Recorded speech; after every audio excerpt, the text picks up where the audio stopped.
So, Wendy, Lawrence, it's such a pleasure to meet you. Thank you. Thank you for having us. Thank you. I've heard wonderful things about both of you. Let's hope that it won't be contradicted in the next half an hour or so. We'll do our best. Okay, you are going to be contesting in Chua Chu Kang GRC, right? Now, everybody out there knows that Chua Chu Kang is the place where the DPM Gan Kim Yong abruptly exited on nomination day and went over to Punggol, right, to contest. So he's out. And then someone else who's absolutely not at all known in this GRC is parachuted in, and he goes by the name of Dr. Tan See Leng. Yes. Now, this episode is quite significant politically, if you ask me. So even though Chua Chu Kang in and by itself doesn't have that much of significance compared to, say, East Coast, West Coast, and so on, now it has, if you ask me, a fair amount of significance because it's a seat of power. DPM goes out, new guy comes in, people are watching it. What do you believe that your chances have been enhanced because of this abrupt movement of the two PAP bigwigs? I think that it has certainly changed. Whether it's going to be for the better or not, I think that we will leave it to the voters. As far as our game plan, myself, Wendy, Nala, and also Inche Abbas, I think that it doesn't change our game plan. Our engagement model, our engagement strategy, our engagement, both in terms of scale and scope, remains the same. We will engage our residents. But you're not answering my question. My question is, all things being equal, do you believe or not that this gives you an advantage? I think that I'm not asking you to tell me that you're certainly going to win. I'm asking you, in this particular circumstance, is it advantageous to you or not? I think that one thing is certainly for sure, that the residents of Chua Chu Kang will look at this and say that voting for the opposition now is a lot easier because we will not risk losing a deputy prime minister. I think that that consideration is quite clear. But Minister Tan See Leng is not a newbie. He's not a lightweight minister. He's not a young minister. For sure he's not. But he's not known in Chua Chu Kang. Yes, he's not. Of course not. That's what I'm asking. So I think that in that sense, it is tipping a little bit towards our favor. But our team and I, we do not take this lightly at all. At all. Because I know Minister Tan quite well during my time at the Federation. And I know him to be a very hard worker. He's a meticulous man, a very smart guy. And therefore, I would not take it lightly. Not at all. Wendy? I'll read at two levels for a political campaign. One is the national issue, and then one at the local issue. And I think personally, for me, DPM Gan has built that long-term connection with a lot of the residents, especially the more elderly residents. And I think that relationship definitely has a lot of resonance on the ground. So having a new minister, a bit a heavyweight one, does draw a disconnect because it is very sudden. There was no announcement. I don't think the ministers themselves had a very long runway to prepare either. So even just 1 week before that, we were looking at some of their social media. We saw that DPM Gan was even walking at Tunga's ground, which is a ground that Lawrence has been engaging with. So I think there will definitely be some advantage we can draw with a very new relationship that Minister Tan will have to build in a very, very short runway to this campaign. And then he'll get an insight as to how it's like for an alternative party sometimes, because when ground shift and new candidates are brought in, there is that time pressure to build that relationship. So maybe that's also a direct insight they can bring back, when they have a reflection as to how this whole EBRC strategies are actually played out. Whether it's fair, and how does it feel to be at the short end of the stick, All right, now, Tunga came in the EBRC report. Tunga has now come in. That's right. Right? And how many voters? 11,000. 11,000 voters, right? It's not insignificant, given the total time. Chua Chu Kang is not a huge GRC. It's not. It's not. 93,000. Yeah, so it is significant, or rather it's not insignificant. Now, also you have lost Gombak, Yes. correct? Bukit Gombak has now gone and become an SMC, right? And Harish is competing over there.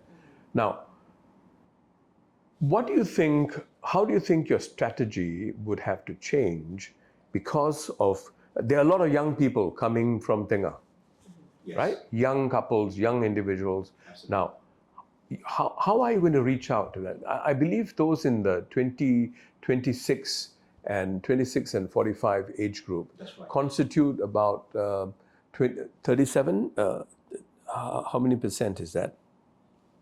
32%. That's significant. 32% in that prime of youth. That is correct. How are you going to reach out to them? So the current model at Tunga right now, it's quite unique. We found out because myself and my team, we have been engaging Tunga for more than a year now. Yeah. We know the demographics. We've been there on the weekend mornings. We know that it is, as what you mentioned, 28 to 35, 40 years old, maybe max, with a pram, with their parents-in-laws in tow, doing their breakfast. There's only one key mall, Plantation Plaza, being there, and the Tunga Community Centre recently opened.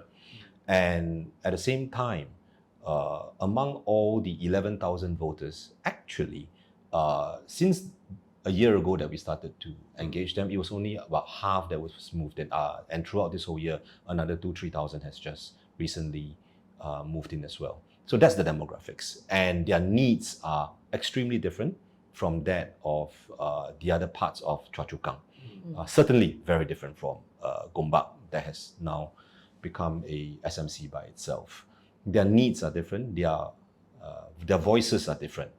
So besides the established central cooling system problem, the CCS they call it, as well as the public transport problem. The public transport problem is really a very big one. I think that the authorities are trying to increase as many as possible, but with more and more residents coming in, a recent new voice that has been coming up is that they can no longer get onto the bus. That means to say that when you hit the bus stop, you know you're not going to get onto the first bus. You have to queue up and wait and all that. Usually this sort of situations are not, don't usually happen within other parts of Singapore. Hong Kong, yes, but Singapore, not so much. So what do you think? What do you think an alternative party? You're not the ruling party. What is it that you can do to change that? Viswa, I think that for Tunga itself, the unique advantage that a alternative party like ourselves do have is that Tunga itself is quite unscathed, untouched by the PAP per se. When it came up as a new town, it was originally part of Hong Kong North SMC, but I think that they were really quite left on their own. The authorities did as much as they can, but I think that we have listened to them and we have tried to help them. And I've made friends with a lot of them. They've dragged me into a couple of their chat groups and all that, so I know their issues intimately.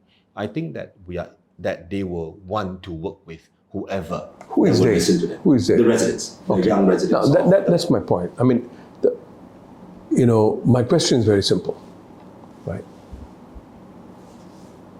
If you become, the best case scenario for you is that you win. Of course. Then what? How are you going to change policy? just because you win. Look at what's happening in Aljunied, in Hougang. They can't even book a basketball court. You don't get invited to be guest of honor at functions. So you tell me, in practical terms, if your team gets elected, what is it you can do to move the needle? The only area that you have some control over is the town council. That's it. Public transport systems, urban redevelopment, urban planning, how many more malls there should be, etc., etc. You don't have a say because you're not the ruling party. And the ruling party is the government. So what is it that you can do besides having conversations, besides understanding what the real problem is? What is it in practical terms you can do if you get elected?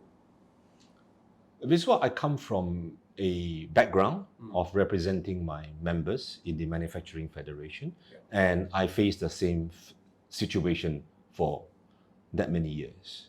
And there are a lot of expectations which are valid, some are not. But it is my role to be able to take that and then communicate it in a way that the government side would be able to understand. The civil service, the government side, speaks in a specific vernacular. They speak in the cadence. And a lot of it has to be about patience and speaking to the right people, navigate the authorities. HDBs have branch offices all over Singapore. Be able to engage them properly, understanding their organizational structure. Let's talk about HDB. HQ is at Toa Payoh. So all the head honchos are there, department heads are there, the CEO is there.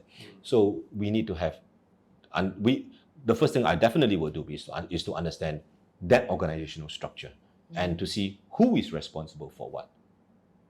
And then we will discuss about this particular matter belongs to which department, whom I need to communicate with who. And a very important thing that I will need to do is to understand what the HDB can and cannot do. Scope. What is their scope? What is not within their scope?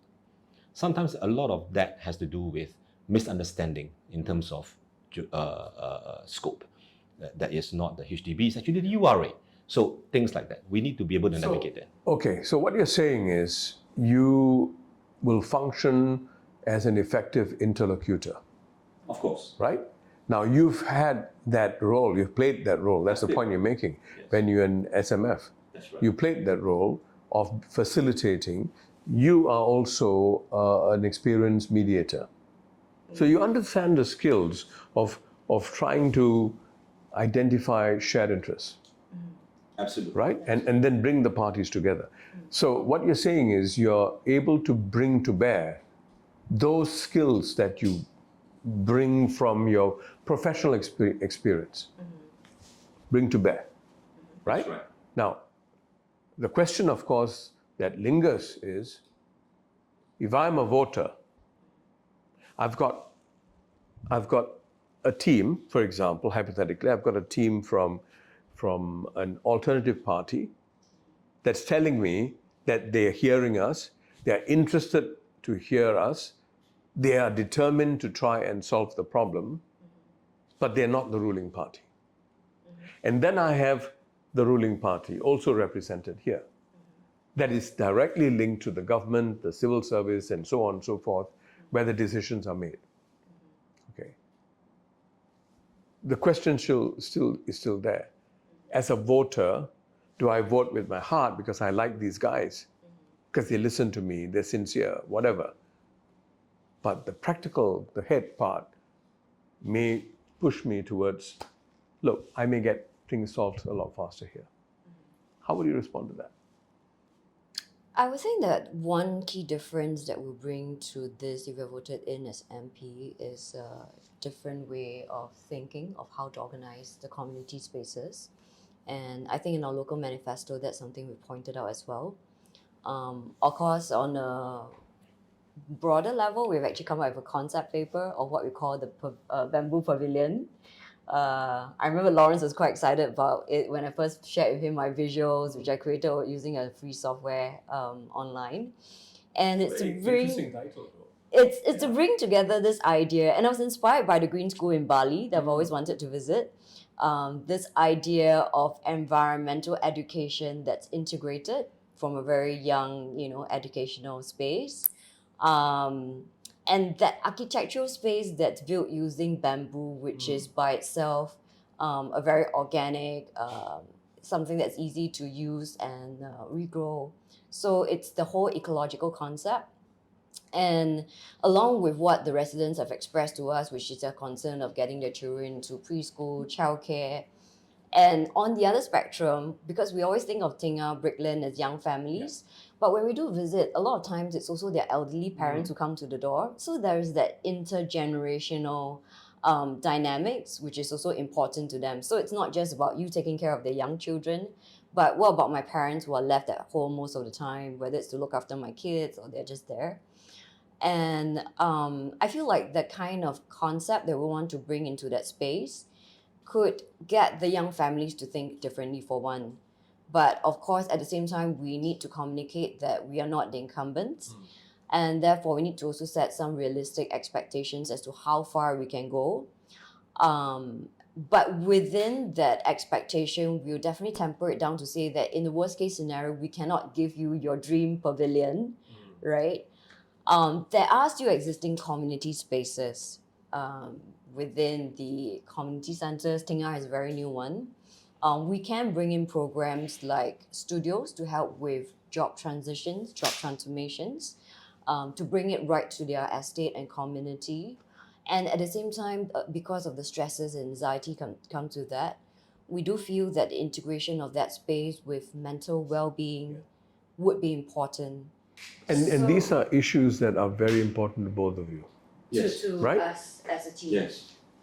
And you've said often that you've learned a lot from your experience with your children, with your son and daughter, Yes. Yeah. That's true. right? And that's interesting. And this is also an area that you are particularly interested in, education, right? Now, it's very heartening and very refreshing, your ideas, Sometimes ideals can transcend practical considerations. Yes, it can, Correct? under certain circumstances. Under certain stuff. And it's about believing in it enough to go and give it your best. And people are not always practical in their calculus. They're not.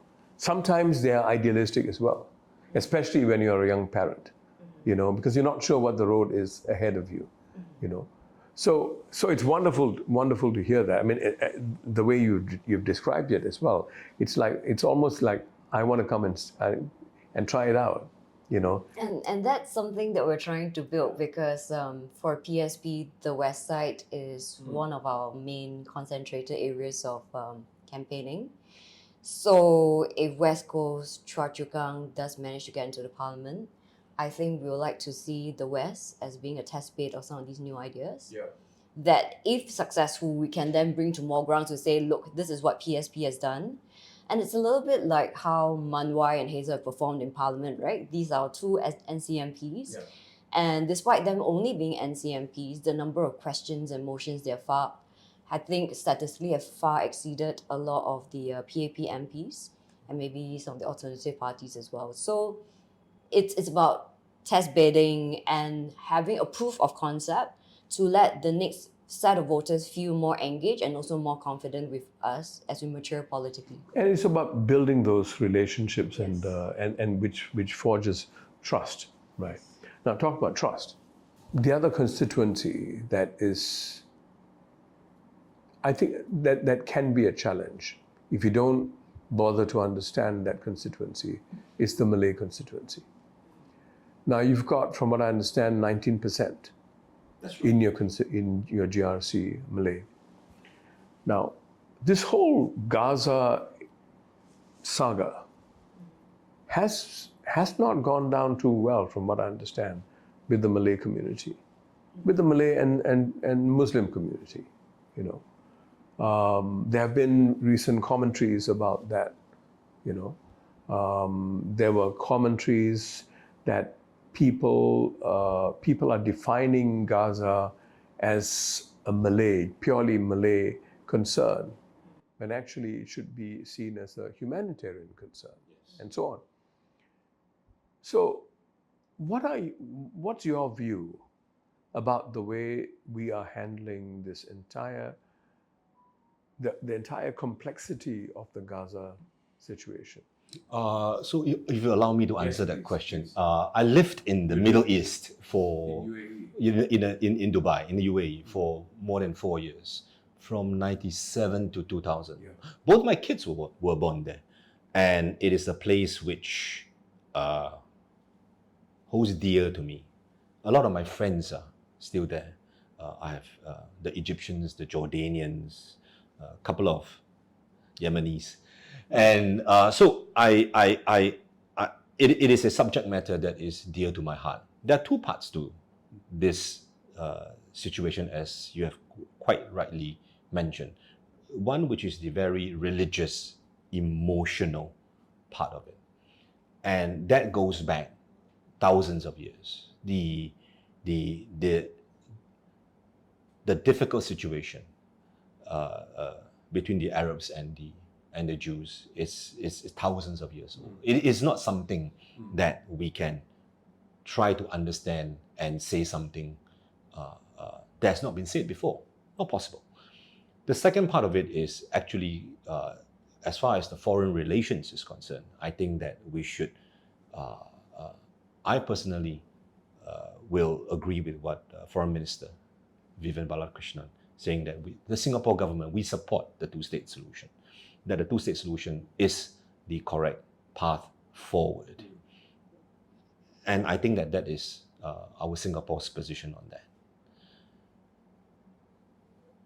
With respect to our local Malay brethren and all that, I think that we need to be able to look at that squarely and empathize that they have very strong feelings towards this particular matter.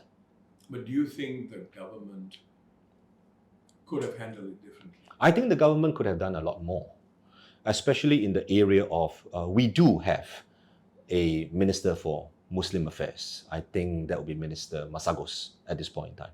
I think that a lot more could have been done to listen to them.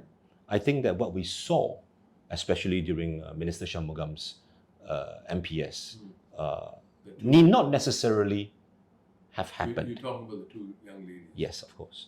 And I think that could have been prevented if a lot more had been done to listen to them more rigorously, more sincerely, and that these concerns are very real for them. The Singapore do not practice any sort of media, embargoes and all that. So a lot of our young people will get a lot of information free flow from the internet and all that, rightly or wrongly. So, Wendy, what's your take? Because the problem is Malay individuals that I've spoken to, Muslims as well, are beginning to form an impression that the majority Chinese in Singapore, 75%, 74%, Yes. don't get it. And I find that quite problematic.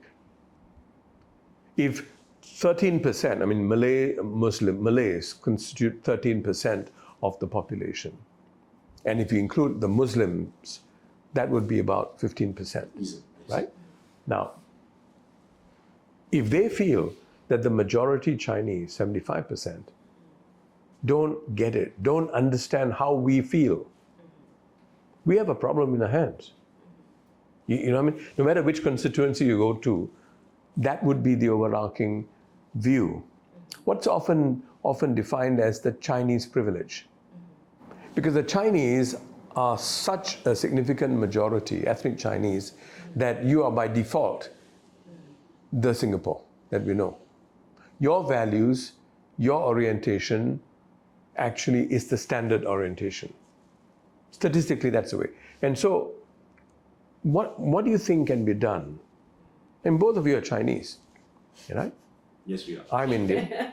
But once people start drawing those lines and say, no, you're Chinese, you don't get it, you don't understand how we feel. And why does that happen is because you have not really gone out to say, how do you feel? Talk to me. Those conversations that you're talking about, it's not happening, That is correct. right? It doesn't always have to have a solution, but at least a listening ear. What's your take on this? So linking back to the Gaza sort of incident, I noticed that it's young Singaporeans, young Malay women especially, who are actually speaking out quite vocally on these issues. So I actually find that to be an interesting point. That plus or minus? I think it's a plus to me that it's the youth who are actually critiquing the situation, and in a way that's directly asking the authorities, what do you intend to do about this situation? Because they themselves do not feel that they are being heard. So I think that's something that they should not neglect, that sense of not being heard. And to me... Why do you think they feel they're not heard?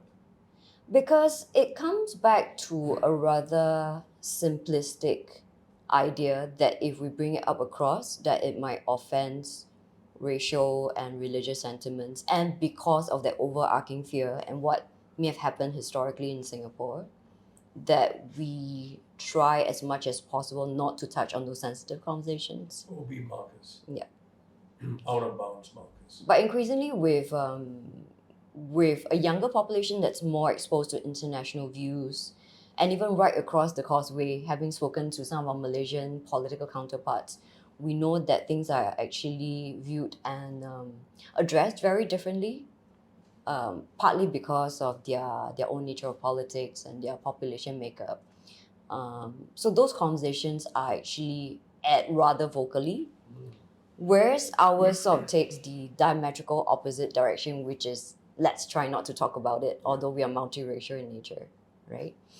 And so you get harmony, yes, but not through interaction. It's like a dysfunctional family, if you will. Don't like talk to each other. on the surface, you know, you go out, you have dinners, and people are sort of nice to each other, but there are all these conversations that the parents and the child are not really having. So and how over would you? time that- Sorry, how would you guys do it differently if you are elected? Actually, I will see it as an opportunity.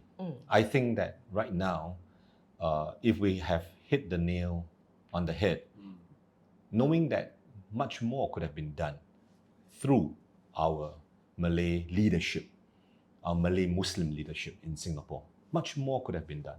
This will build resilience. Look at this as an opportunity to build a stronger social fabric, racial fabric within Singapore. But that's the Malay Muslim leadership. No, with us, with the Chinese. No, I'm saying in your constituency, if you are elected, how would you do it differently?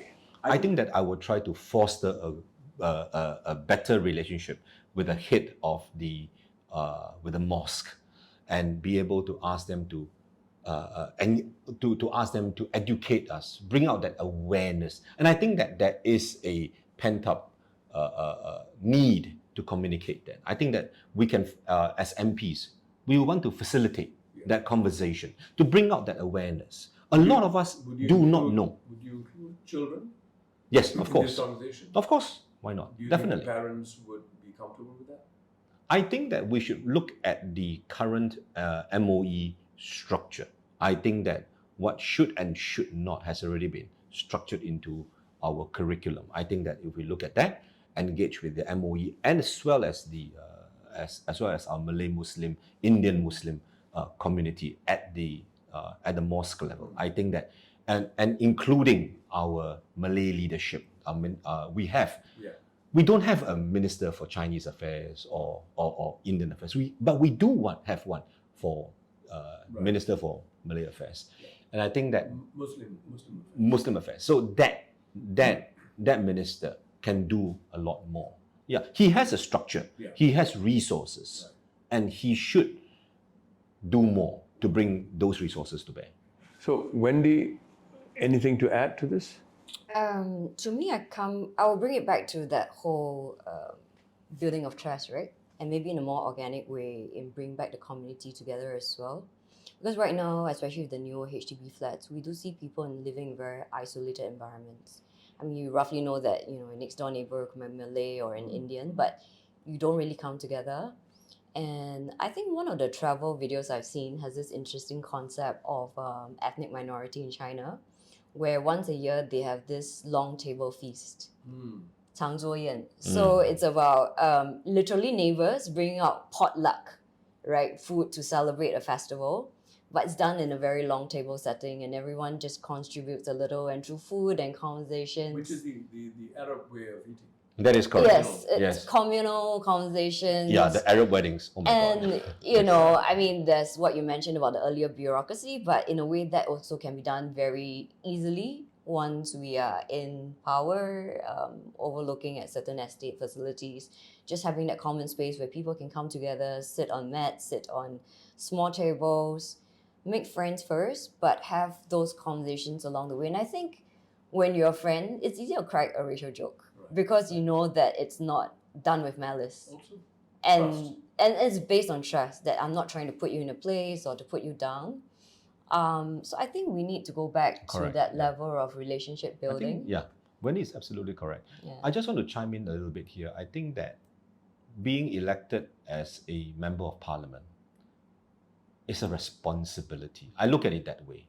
I don't really like the narrative that we have to win this election of some sort, as if somebody needs to lose. I think that it is a responsibility. If you give me your vote, I bear that responsibility.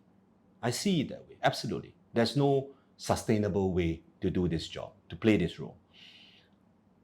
I think that if the residents of Chua Chu Kang elect us into parliament to speak on their behalf, they will get two sets of representation. One, the alternative party in parliament, but at the grassroots level, coming back to your point, at the grassroots level, they will still get support from the grassroots advisors. The grassroots advisors will not shrink away. I do not believe that they will.